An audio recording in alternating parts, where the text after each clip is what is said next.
This book was way too ambitious. Earlier this year, I set out to make a book about taverns, The Seeker's Guide to Twisted Taverns. And then I wanted to add cocktail ideas to them, and then make all of them super fantastical, and have an outstanding art style that hasn't been brought to D&D before. And then I wanted to add an encrypted treasure hunt to learn about super deep lore in the book, and also put new riddles in every tavern. And then I wanted to add a card game and a board game and 3 more taverns. And now that we're several months past the Kickstarter, I realized that doing all that felt a lot more like 2 years. But the writing's done, and I couldn't be more proud of what it's become and of the entire team that made it a reality. So check it out in the description and pre-order some of it if you want. You can literally just buy the board game. I wrote up 100 encounter prompts for it and I'd love to play it, which means it's good.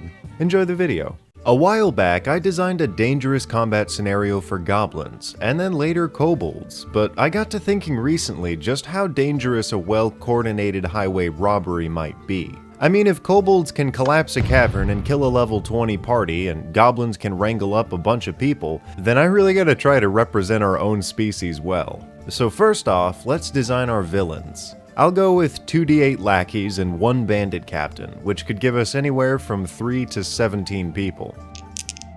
I rolled an 8, but a good captain could accomplish just about anything with 3. Our captain will be Stinky Toe Joe, and we'll call his merry band Stinky Joe's Silly Willy Band of Nasty Hoes. As for their goal, it's pretty simple, and if you live in New York or took one wrong turn in LA, you might have even heard it before. Your money or your life. Now how they go about achieving their goal is up to me, but the situation shouldn't be. Their challenge rating size is reasonable for a 4-person party of level 3 to 4, but they need to be out of their league. So I'll roll an additional d4 and a 1 to bump up the party they face, which turns it into a party of level 7s. I'm in trouble.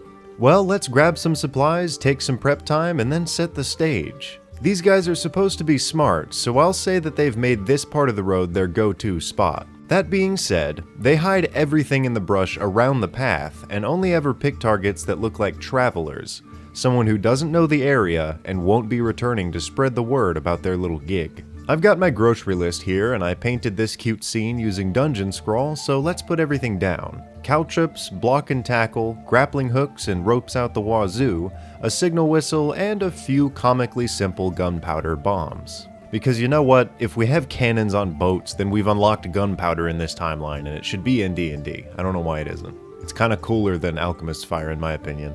Like, I don't personally know Fireball, but I know 13 different ways to make a big boom and about 8 different ways to start a fire.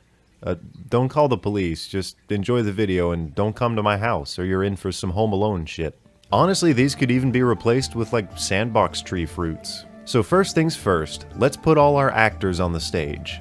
We'll have the party coming in from the top. No, I didn't flip the map to fit my vision just now, it was a coin.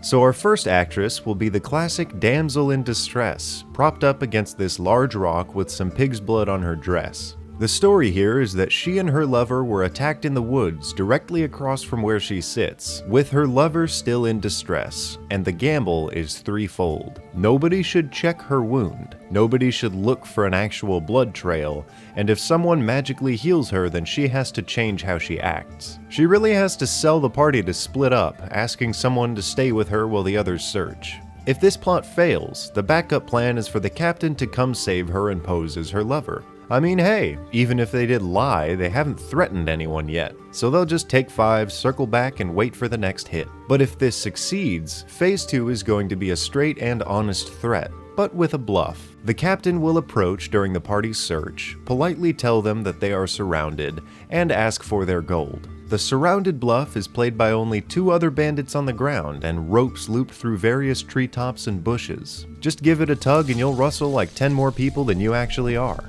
Here's another note. Smart bandits don't ask for weapons or food unless they absolutely need them.